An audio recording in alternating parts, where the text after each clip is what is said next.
एक आम आदमी का फौजी अदालतों में ट्रायल हो सकता है या नहीं हो सकता है। एक दरख्वास्त सुप्रीम कोर्ट में आई और उस पर जो सुप्रीम कोर्ट का आइनी बेंच है जिसकी सरबराही जस्टिस अमीनुद्दीन खान साहब कर रहे हैं, उनकी सरबराही में 7 रुकनी बेंच जो है इस केस की समाअत कर रहा है। गुज़िश्ता रोज़ जो कार्रवाई हुई थी उसमें जो वजारत दिफा के वकील थे ख्वाजा हारिस, उनने अपने दलाइल का आगाज़ किया था। आज दूसरे रोज़ भी उन्होंने अपने जो दलाइल थे वो जारी रखे। जस्टिस नईम अख्तर अफ़गान, जस्टिस जमाल खान मंदोखेल और जस्टिस मुसर्रत हलाली की जानिब से जो मुख्तलिफ सवालात थे वो वजारत दिफा के जो वकील थे उनसे किए गए। अच्छा, आज जब कार्रवाई का आगाज़ हुआ तो जो वजारत दिफा के जो वकील थे ख्वाजा हारिस, वो रोस्टम पर आए और उनने जो है उनसे जब मुख्तलिफ सवालात जो है वो किए गए तो उन्होंने ये कहा कि एक आइन की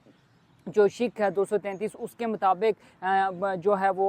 किसी भी शहरी के जो बुनियादी इंसानी हुकूक हैं उनको मुअत्तल किया जा सकता है। फिर उन्होंने एक केस का हवाला भी दिया। उन्होंने कहा कि FB अली केस में भी गलत तशरीह की गई थी। अब FB अली केस क्या है, क्योंकि ये सुप्रीम कोर्ट की जो कार्रवाई है काफ़ी अगले हफ्ते तक जारी रही है, तो इस हवाले से जो मज़ीद आने वाली किसी वीडियो में मैं आपके साथ शेयर करूँगा कि FB अली केस असल में था क्या और किस तरह से उनका आबिद शेर अली के वालिद के साथ क्या ताल्लुक़ था और जस्टिस यहिया खान के हवाले से उनका क्या किरदार था और उनका कोर्ट मार्शल कैसे हुआ। आने वाली वीडियो में उसके हवाले से भी डिस्कस करेंगे। तो जस्टिस नईम अख्तर अफ़गान ने जब उन्हें इस केस का हवाला दिया तो जस्टिस नईम अख्तर अफ़गान ने कहा कि वो तमाम तर लोग जो 9 मई के केसेस में मुलव्वस थे वो सिविलियंस थे, वो आम आदमी थे, तो उनका फौजी अदालतों में ट्रायल कैसे हो सकता है। तो ख्वाजा हारिस ने कहा कि जो आइन का आर्टिकल 233 है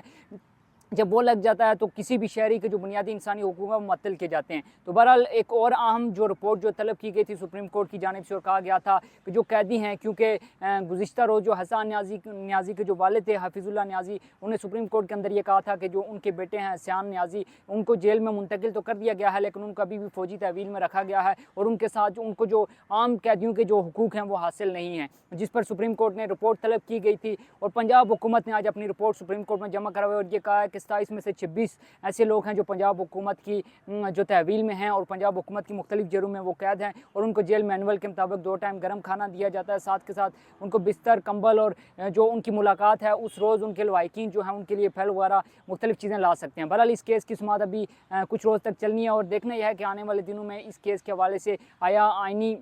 बेंच क्या फ़ैसला देता है और इस चीज़ को वो कलअदम करार देते हैं या फिर जो आइनी जो अदालत क्या करार देती है कि आया जो आम आदमी है उसका फौजी अदालतों में ट्रायल हो सकता है या नहीं हो सकता।